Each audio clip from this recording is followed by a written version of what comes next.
ajak tengok buat sabah kuburan. Yang cukup ramai orang kuburan paling raya lah, makbarah paling raya.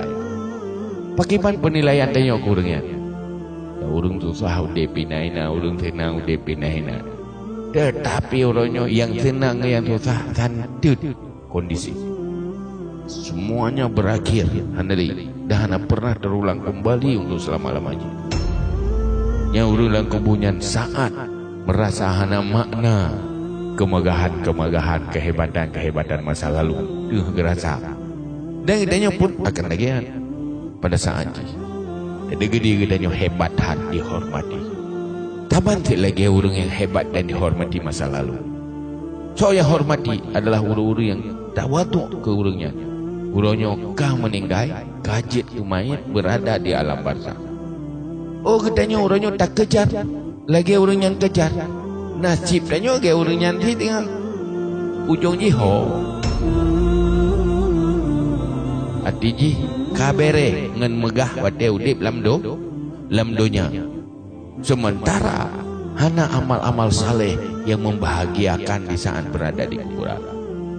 Yang yurun Atiji yang hebat terkubur, yang hebat terkubur berakhir dengan kuburan. Maka hana sepatutnya tak tinggalkan agama gara-gara ji. Yang dengan agamanya akan membuat bahagia abadi selama-lamanya. Demi tamita kemegahan dunia, korban kemegahan abadi. Demi kebahagiaan sesaat karena dihormati dan hebat, tapi korban kehebatan dan kehormatan untuk selama-lamanya. Yang diurunungi, pilih yang mana? Tidak kalian tira orang terhormat, terpengaruh ke rausan hawa lagi ya. Seandainya hidup lagi ya. Ini sempurna nitas menan carai dorong le nafsu. Tetapi bagi tanyo yang sadar semikile. Baik benar, bukan je hebat dak kan? Enak hebat. Selama jihkan minal baqiyatis salihat hana mana. Kecuali jid minal baqiyatis salihat. Dengan kehebatan tanyo untuk kuat agama, je kebaqiyat salihat. Ditanya kenyan tujuan, tapi menjadi nilai amal akhir. Nyat hebat Rasulullah, hebat para sahabat, hebat memang. Tapi hebat kanyan untuk hebat abadi. Jamun dunia hebat, tetapi kanyan nyat hana makna. Yang bermakna hasil dari kehebatan kanyan kedua akhirat. Yang beruntung di saat kehebatan kanyan adalah modal bagi baqiyatis salihat. Berarti mana dah cok sikap kau betul dia. Yang baik dia tujuan gegah dekat asal gagah kabe. Hebat dekat iklim manusia. Yang hana makna. Pada saatnya menyesal semenyesal-menyesalnya. Teruk saat ini. Maka hana layak tak korbankan kehidupan abadi katanya untuk atra yang sementara. Baik gara-gara jih korban yang besar, korban yang abadi.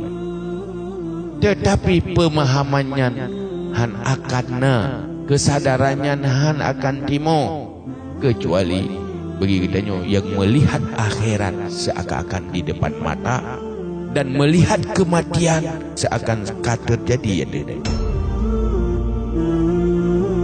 Selama matang tak lihat kehidupan matang panjang, hanada na kematian yang mengakhiri mandu-mandu. Ama haitim duh neraka dan syurga. Handuh di saat berada dalam kubunya sampai kiamat. Tak hilang kubunya yang cukup deep. Haitim duh kondisinya selalu tergoda dengan kebesaran kehebatan dunia. Jadi cepat-cepat kagum mengentakalan kehebatan-kehebatan nilai dunia. Nyo yang perlu terjaga diri. Dan yang terjadi dalam kehidupan dia hari-hari dengan tak mengeluh, udahnya berbeda dengan orang lain, tetapi perbedaan dalam ukuran duniawi tak mengeluh. Kan dalam ukuran kesempurnaan abadi.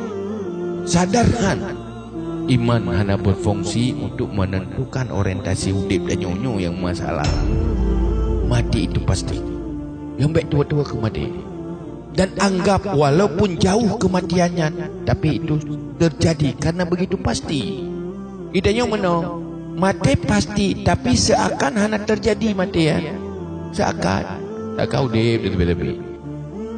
Menyok idanya orangnya kamadi. Merasa diri sudah mati berada di kuburan. Kira-kira apa yang dia inginkan? Pasti ingin kembali ke dunia, beramal mati-matian, lupakan segala-galanya. Hana mempersoalkan kehidupan. Yang tak persoalkan bagaimana kematian. Bulaginya nyo gedenya dengan hadapi keku udip kan dapat selamat udip tapi tiba masa depan lebih mapan, masa depan lebih senang, dari masa depan yang lebih haya dari orang lain, masa depan yang nikmat. Pakon memang dengan satu mikir keku udip nyo dengan sebagai mati kibat beramal akibat dosa terampuni, akibat amal kebaikan jauh lebih banyak. Karena telat semakin anak kesempatan deh. Semakin telat, semakin anak kesempatan. Hantar kejar. Cuma tanya yang ketelat di pada pegat tuan. Nyanyikan alangkah bahagia seandainya dari awal tak persiapkan sesempurna mungkin. Alhamdulillah. Nya kebab berubah pandangan, jauh pandangan rohmu akhirat. Kejar hina idonya. Kaya. Jadi dalam segala hal hinai dunia selalu persepsi gedanya, persepsi akhirat kan persepsi dunia. Maka hinan perle cara memandang yang betul. Kesadarannya harus berfungsi.